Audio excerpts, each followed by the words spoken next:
바이블 GPS 제75일입니다. 성경을 읽는 바른 자세. 세상에 어떤 아버지가 남의 자식을 살리려고 자기 자식을 포기할 수 있을까요? 그런데 성경은 하나님이 죄인된 사람을 구원하시려고 독생자 아들을 십자가에서 죽이시고 죄와 사망에서 사람을 구원하셨다라고 합니다. 이것이 우리가 전하는 기쁜 소식, 복음입니다. 언뜻 들으면 정말 납득이 되지 않습니다. 그래서 이 복음을 전해들은 당시 유대인들과 헬라인들의 반응에 대해 바울은 고린도전서 1장 22에서 24절에서 이렇게 말합니다.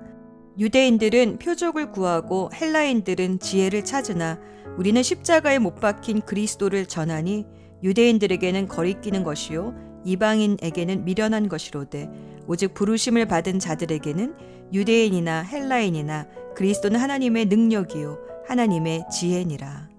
헬라인들에게는 십자가에 달리신 그리스도는 흉악범처럼 보였고 유대인들에게는 저주받은 사람처럼 보였습니다. 신명기 21장 22절 말씀에서 나무에 매달려 죽은 자는 하나님의 저주를 받은 자라 말했기 때문입니다. 그런데 부르심을 받은 자에게는 이 십자가에 못 박힌 그리스도가 하나님의 능력이고 지혜입니다. 왜 그럴까요? 양심이 있는 사람은 죄를 지으면 죄책감을 갖습니다. 그래서 많은 종교는 이 죄에 대해 속죄함으로 이 죄책감의 문제를 해결하려고 합니다. 영혼의 순례길이라는 한 다큐멘터리 영화는 자신의 죄를 속죄하고 신을 기쁘시게 하기 위해 2500km의 길을 삼보일배하며 걸어서 성지 라사와 성산 카엘라스 산으로 순례를 떠나는 11명의 아름답고 소박한 영혼들을 보여줍니다. 그 영화를 보며 신을 기쁘시게 하고 또 죄에 대해 속죄하고 싶어하는 그들의 순결하고 순박한 마음이 참 귀하게 보였습니다. 그런데 슬프게도 그 엄청난 고행도 이들의 양심을 깨끗하게 할 수 없었습니다. C.S. 루이스는 기독교와 다른 종교의 차이점은 단 하나, 은혜라고 말합니다.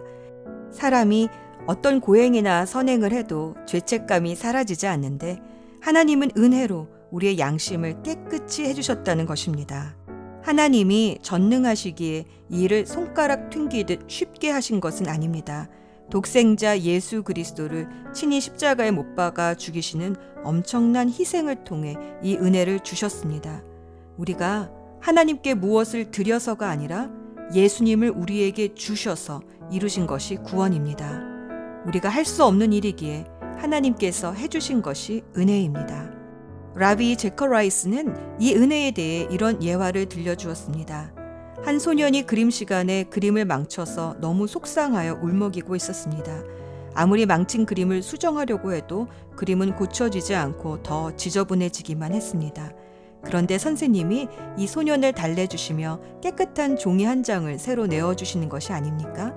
소년은 너무 기뻐하여 이제 더 잘 그릴 수 있어요 라며 새 종이를 받았답니다. 그런데 만약 소년이 아니에요, 괜찮아요, 제가 어떻게 더 해볼게요 라고 새 종이를 받지 않았다면 어떠했을까요? 그런데 우리는 그런 어리석은 일을 할 때가 참 많습니다. 어떻게든 내 힘으로 해볼 수 있다라고 생각합니다. 은혜를 감사함으로 받는 것, 그것이 믿음입니다. 하나님은 이 믿음을 의롭다 하십니다. 내가 받아야 할 죄의 저주를 대신 받으시고 내가 치루어야 할 죄의 값을 친히 당신의 피값으로 치루어 주신 주님 앞에 아니에요, 왜 그러셨어요, 제 일은 제가 알아서 하는 건데 라며 교만하게 거절하지 말고 겸손하게 다른 길은 없습니다 라고 엎드려 은혜를 은혜로 받아들이는 성경 읽기가 되길 기도합니다. 오늘의 여정, 화요일 오후부터 끌려가시기 전날 목요일까지 예수님은 제자들과 줄곧 마지막 시간을 보내시며 힘을 다해 가르치시고 또 제자들을 위해 중보기도 하셨습니다. 성전에서 바리새인 사두개인들과 최후 논쟁을 마치고 성전을 나와서는 올리브산에 올라 성전을 바라보시며 장차 예루살렘 성전이 파괴될 것과 더불어 마지막 날에 임할 세상의 징조를 알려주시며 예수님의 재림을 어떻게 준비하며 기다려야 하는지 열처녀 비유와 달란트 비유를 통해 가르쳐 주셨습니다. 다음 날 수요일 베다니에서 문둥병에서 고침받은 시몬의 집에서 식사하실 때 한 여인이 비싼 향유를 예수님의 머리에 붓습니다. 제자들은 왜 비싼 향유를 낭비하나 화를 내었지만 예수님은 자신의 장례를 준비해 준 것이니 어딜 가든지 이 여인이 한 일을 전하라 하십니다. 그리고 가룟 유다는 대제사장들을 찾아가 은돈 30에 예수님을 팝니다. 대제사장의 일당들은 6월절 명절은 피하여 예수님을 죽이려 했으나 가룟 유다의 배신 때문에 6월절 금요일에 예수님의 십자가 처형 날짜를 잡게 되었습니다. 드디어 마지막 목요일 밤 6월절 만찬을 함께하기 위해 제자들과 함께 다락방에 오르셨습니다. 이제 예수님은 곧 십자가의 고난을 받으셔야 하는데 제자들은 여전히 누가 큰 자인가 신경전을 벌입니다. 이에 예수님은 허리에 수건을 두르고 대야에 물을 담아 제자들의 발을 하나하나 씻어주십니다. 그리고 지도자는 모든 사람을 섬기는 종이 되어야 한다. 다시 한번 몸소 가르쳐 주십니다. 이때 가룟 유다의 발도 씻기시는 예수님. 예수님은 정말 끝까지 자기에게 주어진 사람을 사랑하셨습니다. 제자들 중에 한 사람이 예수님을 배반할 것이라 말씀하시니 제자들이 다들 근심합니다. 베드로는 목숨까지 바쳐 따르겠다 하지만 예수님은 베드로가 3번 부인할 것을 예고하십니다. 가룟 유다는 예수님을 팔러 떠나고 6월절 음식을 제자들과 같이 드시지만 6월절 어린 양은 식탁에 올라오지 않았습니다. 왜냐하면 예수님이 6월절 어린 양이시기 때문입니다. 그래서 예수님은 빵을 들어 이것을 자신의 살이라 하시고 포도주를 들어 이것이 자신의 피라 하시며 자신이 6월절의 어린 양임을 나타내셨습니다. 이제 잠시 후면 제자들을 떠나야 하는 예수님의 마음이 어떠하셨을까요? 예수님은 근심하지 말라, 제자들을 고아처럼 버려두지 않겠다 하시며 성령님을 보내주시겠다 약속하시고는 다시 올리브산에 올라 고별 설교를 해주십니다. 포도나무 비유와 성령님에 관한 이야기, 세상에서 제자들이 받을 핍박, 그러나 예수님의 이름으로 하나님께 기도하면 응답을 얻는 기쁨으로 충만해질 것이라 제자들을 위로하시고 또 용기를 주십니다. 예수님은 제자들에게 고별 설교를 마치신 후에 하늘을 우러러 보시며 요한복음 17장에 나오는 대제사장의 중보기도를 하십니다. 제자들과 또 제자들이 전해준 복음을 듣고 예수님을 믿게 될 사람들, 바로 우리들을 위해 하시는 예수님의 중보기도입니다. 중보기도를 마치신 후 예수님은 또다시 기도하시기 위해 올리브산에 있는 겟세마네 동산으로 가셔서 마지막까지 기도에 씨름을 하십니다.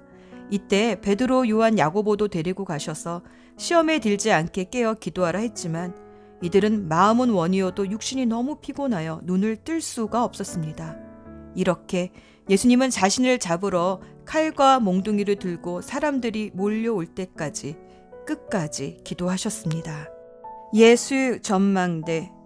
성찬과 침례는 예수님이 명하신 것으로 교회가 반드시 지켜야 하는 2가지 거룩한 예식, 곧 성례입니다. 성찬은 예수님이 제자들과 함께 하신 마지막 6월절 식사로부터 비롯되었습니다. 예수님은 6월절 어린 양 대신 포도주와 빵을 떼시며 당신을 먹고 마시라 하셨습니다.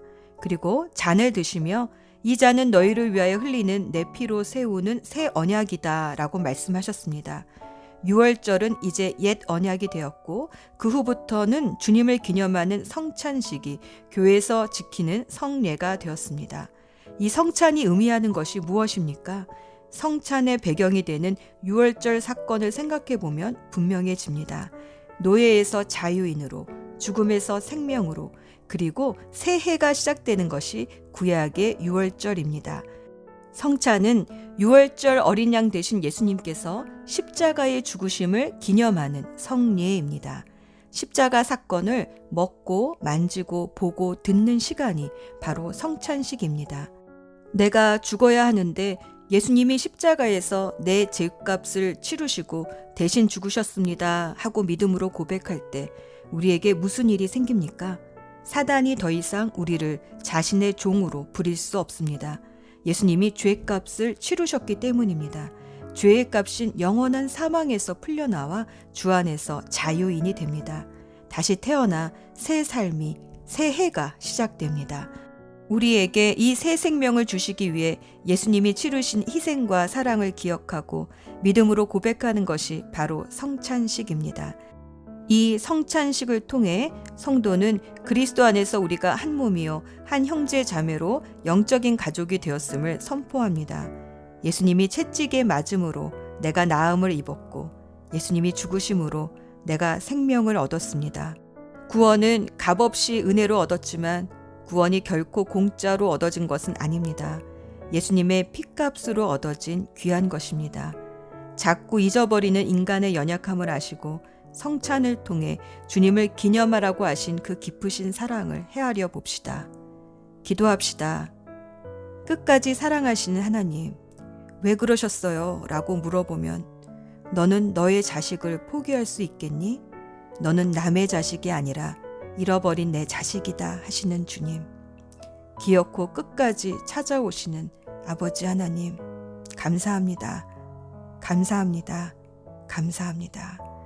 끝까지 사랑하시는 예수 그리스도의 이름으로 기도합니다. 아멘.